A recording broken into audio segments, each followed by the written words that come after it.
শিক্ষা আৰু সংস্কৃতিৰ নগৰী যোৰহাটৰ এটা বিশেষ নামঘৰ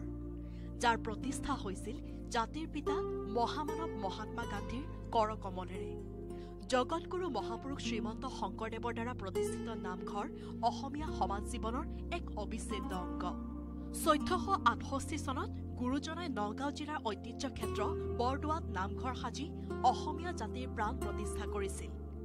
এক শৰণ নাম ধৰ্ম প্ৰচাৰৰ উপৰিও হৰিনাম কলা সাহিত্য সংস্কৃতি অসমীয়া মানুহৰ মাজত প্ৰচাৰ আৰু প্ৰসাৰৰ বাবে মহাপুৰুষজনাই নামঘৰ প্ৰতিষ্ঠা কৰিছিল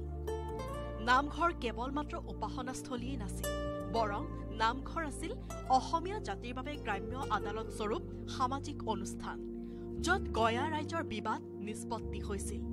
সমাজৰ পৰা উচ্চ নিচৰ ভেদাভেদ আঁতৰাই নামঘৰসমূহে সমতাৰ দৃষ্টান্ত প্ৰদৰ্শন কৰিছিল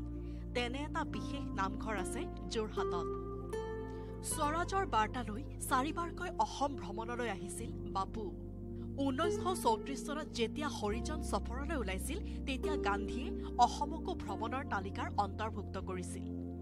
সেই ভ্ৰমণকালতে গান্ধীয়ে যোৰহাটৰ গান্ধীবাদী নেতা কৃষ্ণনাথ শৰ্মা পৰিয়ালৰ ব্যক্তিগত নামঘৰটি ১৯৩৪ চনৰ ১৮ এপ্ৰিলত হৰিজনসকলৰ বাবে মুকলি কৰিছিল ১৯৩৪ চনত মহাত্মা গান্ধীয়ে যোৰহাট ভ্ৰমণ কৰাৰ সময়তে অসমৰ গান্ধীবাদী নেতা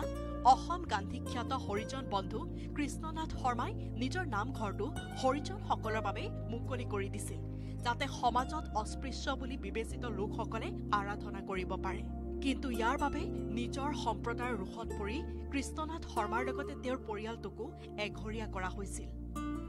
বঞ্চিতসকলক সমাজৰ অংশ হিচাপে স্বীকৃতি প্ৰদান কৰি অস্পৃশ্যতা দূৰীকৰণৰ উদ্দেশ্যৰে মহাত্মা গান্ধীয়ে যোৰহাটৰ মাজমজিয়াত নামঘৰ ভাগ প্ৰতিষ্ঠা কৰি এক নজিৰ প্ৰদৰ্শন কৰিছিল মহাত্মা গান্ধীৰ বদান্যতাৰ ফলশ্ৰুতিত অস্পৃশ্যতাৰ কৰাল গ্ৰাসৰ পৰা দলিত হৰিজনসকলে লাভ কৰিছিল এক উপাসনাস্থলী মহাপুৰুষ শ্ৰীমন্ত শংকৰদেৱে যি মহৎ উদ্দেশ্য সন্মুখত ৰাখি নামঘৰ প্ৰতিষ্ঠা কৰিছিল সেই উদ্দেশ্যকে যেন বাস্তৱায়িত ৰূপ দি মহাত্মা গান্ধীয়ে যোৰহাটৰ আতিলা গাঁৱত হৰিজনসকলৰ বাবে নামঘৰ প্ৰতিষ্ঠা কৰিছিল প্ৰতিষ্ঠা লাভ কৰাৰ বহু বছৰ পাছতো অক্ষত অৱস্থাত আছে মহাত্মা গান্ধীয়ে স্থাপন কৰা হৰি মন্দিৰটো এই ঐতিহাসিক নামঘৰ ভাগত বৰ্তমান ৮৫টা পৰিয়াল একত্ৰিত হৈ আছে মানে মহাত্মা গান্ধীয়ে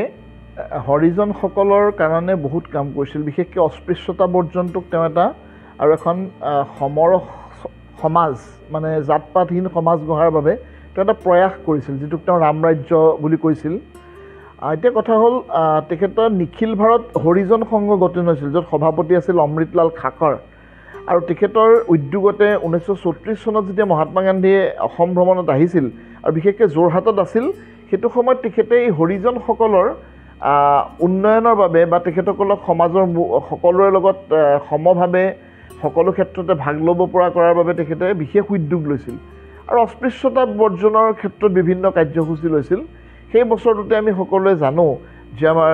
মামা কৃষ্ণনাথ শৰ্মাৰ ঘৰৰ যিটো নামঘৰ আছিলে সেইটো তেখেতে হৰিজনসকলৰ বাবে মুকলি কৰি দিছিল হৰিজনজনক প্ৰথম তাত সোমাবলৈ দিছিল আৰু আমাৰ যোৰহাট টাউন ষ্টেচনৰ কাষত মানে এতিয়া আমাৰ দহাবৰা চুকৰ সেইকণত যিটো নামঘৰ প্ৰতিষ্ঠা হ'ল সেইটো হৰিজনসকলৰ বাবে গান্ধীজীয়ে সেইটো সময়ত উৎসৰ্গা কৰিছিল আৰু এই কথাটোত আমাৰ ভালেখিনি যোৰহাটৰ মানুহে আগভাগ লৈছিল মামা কৃষ্ণনাথ শৰ্মাৰ কথা মূলকৈ ক'বই লাগিব ৰোহিণীকান্ত হাতীবৰুৱা সকলোবিলাক তাত জড়িত আছিল আৰু এই যিটো আমাৰ